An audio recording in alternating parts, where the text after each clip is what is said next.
cowardice or not, the striking labor unions will be meeting government later today, and we'll bring you up to date what's been happening on that level. But we have also been roaming some schools today, find out if the striking labor unions, which includes teachers, have heeded to the court order given some days back. Jojo Kobina as my colleague who's been on this beat. Jojo. Hello, Kemini. What can you report?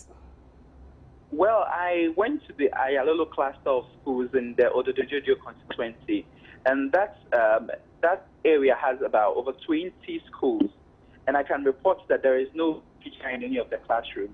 I saw so many students playing and wearing their school uniform, some not wearing their school uniform, and some were studying.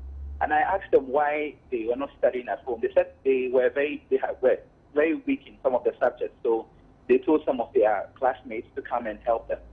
And I chanced on one student who was teaching his fellow students polygons. And I can tell you, the things the boy was saying, he was virtually confusing them. And this is the effect of the strike action on the students.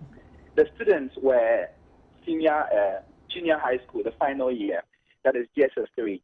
And they were telling me that their teachers are not there, and they know that they are going to fail if the teachers do not come. And they have exams in June next year, and they have not covered many of the syllabus. So they were trying to help themselves. But it was terrible. It was terrible because one student, as I said earlier, was trying to teach students what a polygon was, and the definition of what a polygon was, and even the formula for working polygons. It was frightening. It was so terrible. It was a very heartbreaking moment to see students who were supposed to have some knowledge to write examinations, just whiling away and playing and having fun. But these children are in school. I believe there are proprietors and proprietors or headmasters of overseeing activities at the school. Why do they continue to keep the children in school? None of the teachers are in school, so the children just go there, hang around, play, have fun. No teacher was inside.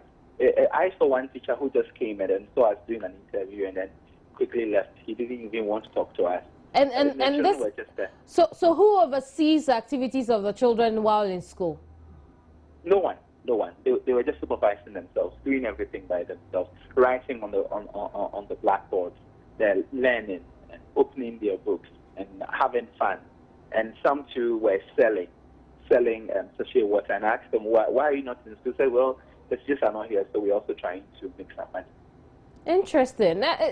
This must create a very worrying picture, the fact that these children are in school and there's nobody to oversee the activities. They're just there, no head teacher, no teachers to teach them either. Yeah, it is very worrying, Kevin. I tried engaging the students to even find out from them why their teachers were on strike, and they didn't know. Many of them said, well, government has not paid them, and they were supposed to receive a bonus, and they have not received it. None of them could really tell why their teachers were not in the classroom, and they didn't know. So they just came to school one day, and there were no teachers, and some said they would listen on the radio, and they said teachers are on strike. But these are also final year students. Final year students. Absolutely. Yeah. How is it making them view their final exams, which is in a few months' time? They said, we will fail if our teachers do not come to school. We will fail. And so please tell government to do something about it so that our teachers will come to school. And I told them, well, that is why we are here, to report the situation, and that we will definitely carry our report. And if government listens, and if the teachers will also listen, then definitely they will have their education back. Right, Jojo, thank you very much for that information. Jojo Kobina joined us from around town where he's been visiting some schools. So we'll bring you more on that in subsequent broadcasts.